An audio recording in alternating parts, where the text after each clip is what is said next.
Arne, first of all, obviously Alexander Isak, some of the blow it is to him as well as the team, and have you got a time frame on how long he'll be out for? No, it's going to be a long injury for a couple of months. So yeah, that's a big disappointment for him, and as a result of that, of course, also for us. How does it impact things in January? I'm thinking it kind of emphasises the need for Mo to be a part of things and obviously not leave the club. But also, would you be looking to add to your forward line? You're being linked with Antoine Semenyo. Would that be an option? And still talk of bringing Harvey Elliott back as well.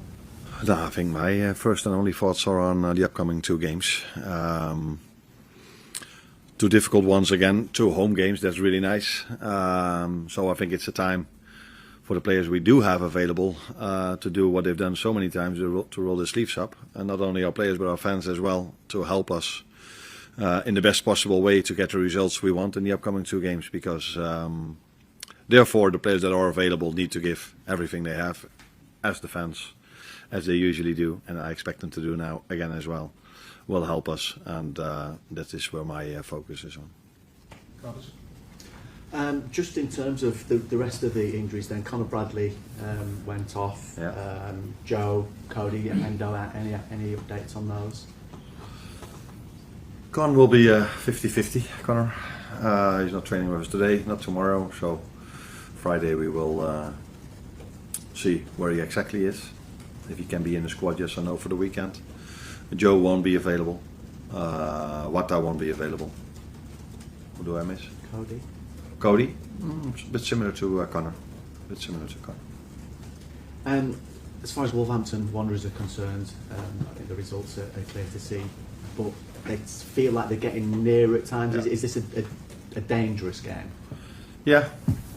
Every game in the Premier League is a dangerous game or a difficult game. But I see the same as what you were just saying, that the results throughout the whole season hasn't been what they were hoping for, but they come closer and closer to results. So especially Arsenal away, of course, where after 90 minutes was it after 90 minutes 1-1, or did they score an extra time? I don't exactly know, but they were very close to a result over there. And so yeah, as always, there's a challenge in every Premier League game, and that's the same for this one. Just with all the injuries we talked about just then, are you concerned that the players that aren't injured, there's almost going to be a little bit too much asked of them over the coming weeks, and their workload? Are you going to have to give them more minutes than you'd have ideally liked to? Yeah, that's the extra problem you get with injuries.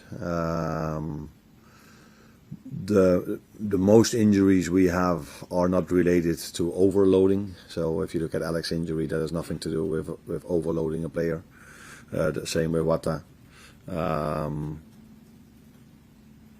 Of course, there are 1 or 2 that might have to do with overloading. So Cody has a muscle injury, and the same is to be said about Joe Gomez. But yeah, this was for me a reckless challenge. So I think I said a lot about the tackle of Xavi Simons, which for me was completely unintentional. And I don't think you will ever get an injury out of a tackle like that, the tackle of Van der Ven. If you make that tackle 10 times, I think 10 times there's a serious chance that a player gets a serious injury. And Milos Kerkez says he's developing a nice relationship with Florian Wirtz. I just wonder if you agree, and is that something you'll look to try and work on and develop to sort of further use as a weapon going forward? Yeah, but I think that you pick out these 2, but every player that plays multiple times together gets a better connection with someone, and I think that was the same with Cody. And the more they play together, the better they connect. So that is not something I'm surprised to hear. But they haven't played so much together, so I think now 5-6 times maybe. So it's quite normal that you are getting a better connection with a player than if you play more together. Carl? Hi. Injuries always offer chances to other players, and obviously with the shortage you've got on the forward line, I'm wondering where sort of Rio sort of comes into your thoughts now. He had obviously a great impact at the start of the season, and then sort of lost out a bit as the team struggled a bit. He didn't play as many games. So I was wondering where he sort of features now with sort of shortage you've got up front. Yeah, I think I said last time already that for his age, if I'm correct, he's 17. I think he has, I'm not 100% sure, but the most minutes of all 17-year-olds in the Premier League. So that tells you how much playing time he gets, how special that already is for a 17-year-old. That also tells you something about his quality, because it's not completely normal for a 17-year-old already to have so much playing time as he had. But it also tells you something about the availability in those areas. But for the weekend, that's not my biggest concern, that position, I would say. So hopefully Cody is back. Not sure, but hopefully Federico can play there, Florian can play there.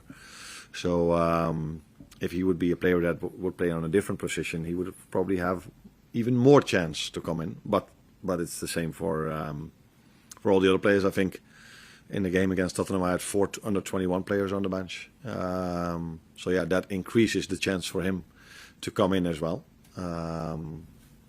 So let's see. You mentioned about obviously you've got issues getting possibly right back. I was wondering where Jeremy fits in. I mean, come back, played a bit on Sunday. The weekend you took him off. But how's he progressing in terms of his sort of comeback? No, in the weekend he was on a maximum of 30 minutes because he's been out for quite long. But yeah, sometimes I think he's able to start this weekend if I make that decision. And sometimes, yeah, situations change, so you need to take a bit more risk than you would maybe usually do if everyone was available. So that's what I mean. The players that are available have to roll their sleeves up, including our fans, to get the best possible chance of a good outcome in the upcoming 2 games. And that's for him.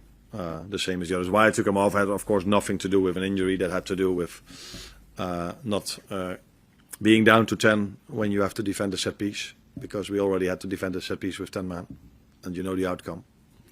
We conceded. So that's why we decided to bring Federico. Would definitely come in, but the idea was for someone else. But I didn't want to go down to 10 men in that moment. Hi Arne, you had already a question about Milos, but moreover the left back position is basically the only position where you have 2 men available, and Milos played 3 league games for 90 minutes recently, and he had cramps and knocks, difficulty in his life. So do you consider him as a starter, or maybe you can give some rest to him? I rested him during the week against Inter Milan, so he started indeed 3 times in the league. But against Inter Milan, Robertson started, and indeed I also see that even when I rest him during the week, he struggles to find the end of the game, and which is not a surprise to me, but it's indeed what's happening. Let's see. There are quite a lot of days in between Tottenham and this one.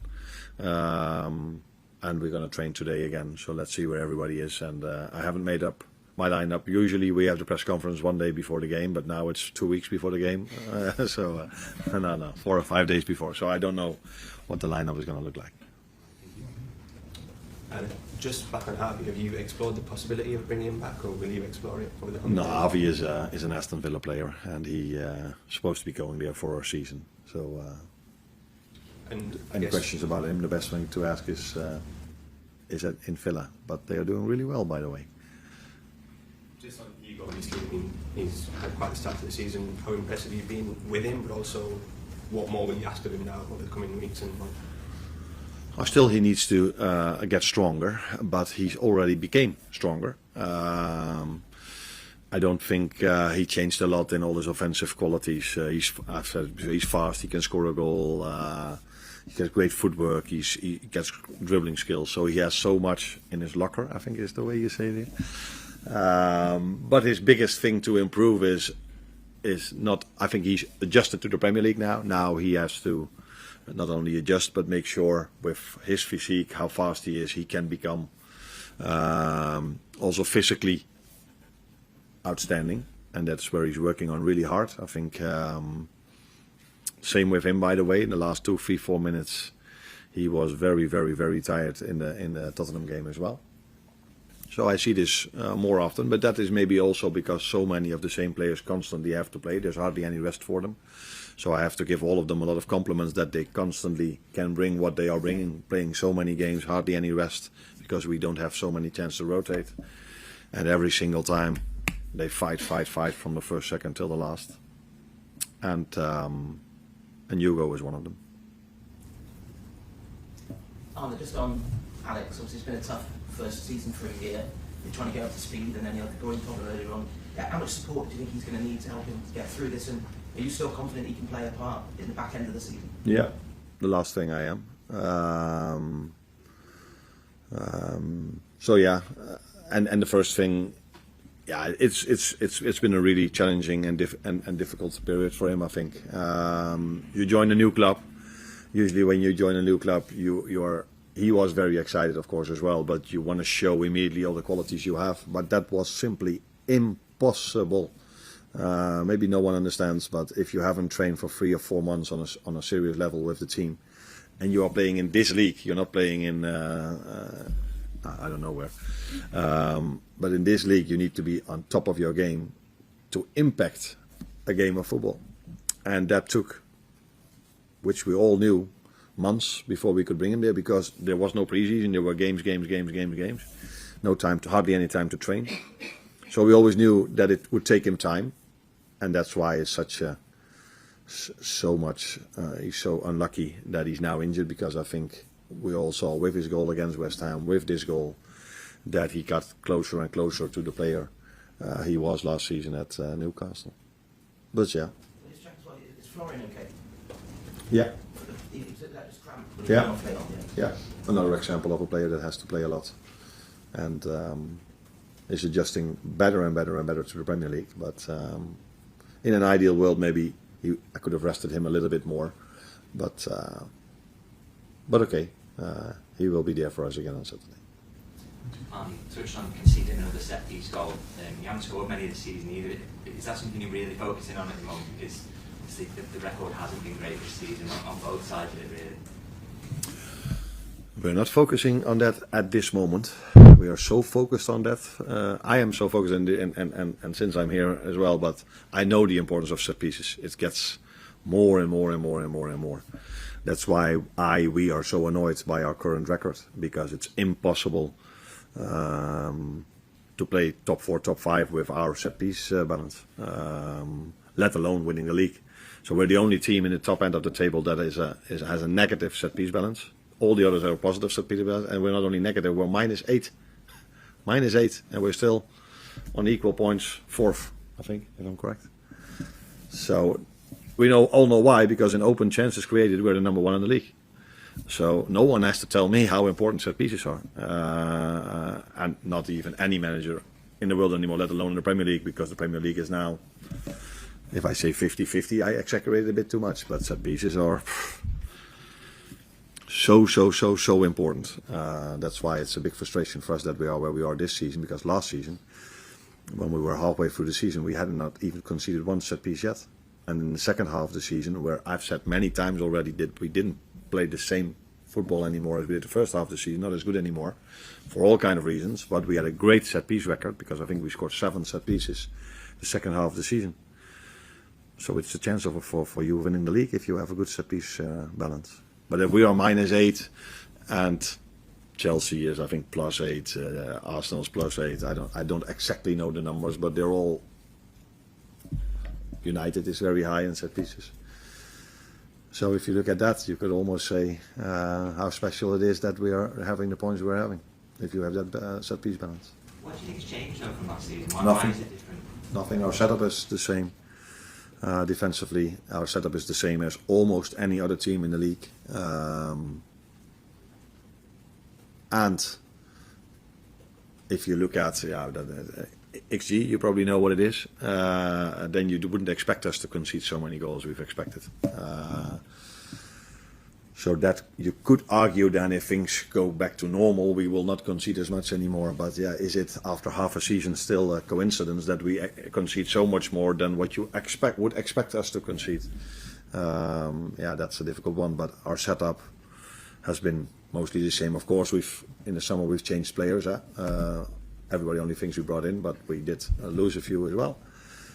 But I don't even think that has had so much impact, because the ones we've lost were not the ones that were defensively the ones that made sure we didn't concede. Just for the breakout, can you do 2 questions that invalid, so 1:30 p.m. on Boxing Day? Yeah, Boxing Day.